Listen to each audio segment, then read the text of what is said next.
And now it's time for a message from Gilead, one of the sponsors of today's summit.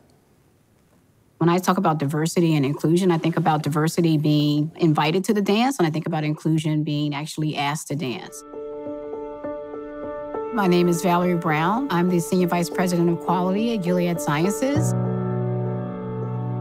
At Gilead, I would say it's a culture that's ever evolving. We are a very diverse organization. There are people here from all walks of life, all types of experiences. So there are a lot of programs that the company has put in place to help in these efforts. So we have what we call employee resource groups. There's certainly a goal to increase the number of Black leaders in the organization. How much money are we providing to STEAM programs that certainly help underrepresented groups, but to make sure that we're looking at the improvement and where we are in the organization to certainly develop and retain the people who are here. There are goals to source for individuals who are exiting their undergrad programs or graduate programs. It's also a goal to look at more seasoned professionals that are looking for a change and can certainly make a positive impact here at Gilead. The leadership here has been very supportive. It's a culture where, big ideas are welcome. People are invited to share their experiences.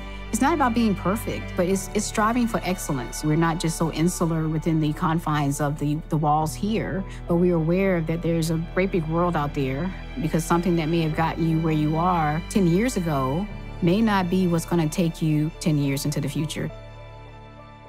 Some of the events that happen in late spring, early summer, Gilead did embark on listening sessions where the leadership team put together a forum where most of the Black employees would attend. And it was a place where we got a chance to sort of talk about what was happening out in the world, but also people had an opportunity to give some perspective about some of the things that may have happened to them.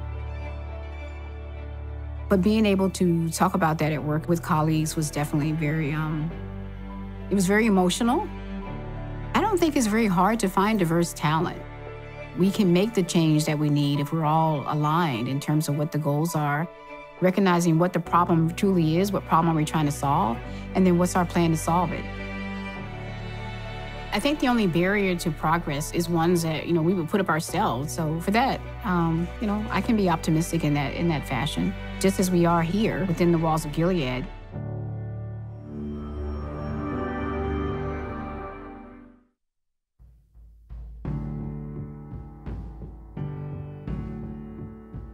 We've placed so much attention in the modern West on freedom, on individuality and autonomy.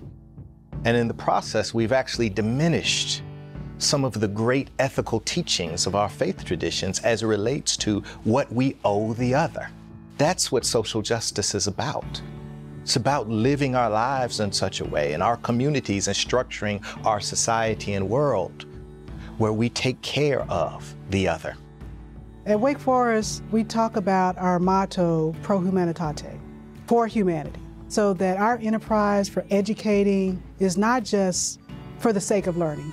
We are doing the work that we do here at Wake Forest for humanity. HIV and AIDS is a human problem, disproportionately impacting the African American community.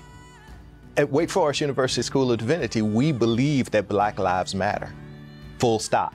We know that nearly half of new diagnosis for HIV occurs in the southern United States. I believe that communities of faith are central to helping change those narratives. Part of our excitement about connecting with the Gilead Compass Initiative is this recognition that in the South, you cannot effectively address HIV and AIDS without thinking about faith communities. Compass Initiative understands that if we really want to curb the negative impact of HIV and AIDS in the southern region, that we have to take a multi-pronged approach. We have to engage with LGBTQ activist organizations. We have to engage with communities of faith. We have to engage with other health organizations, people who are doing the heavy work of human services. We'll know we're making progress when we've eradicated the disease. We'll know we're making progress when transformative storytelling takes hold and faith communities are telling a new story and the disease is not stigmatized in the way that it is now. We will know that we are making progress when LGBTQ persons can live free and wholly in their faith communities without judgment and not have the need to be silent. about who they are and who they love. It doesn't matter your sexuality, it doesn't matter your class, whether one is a Christian, a Muslim, whether one's Buddhist. HIV and AIDS is impacting our community.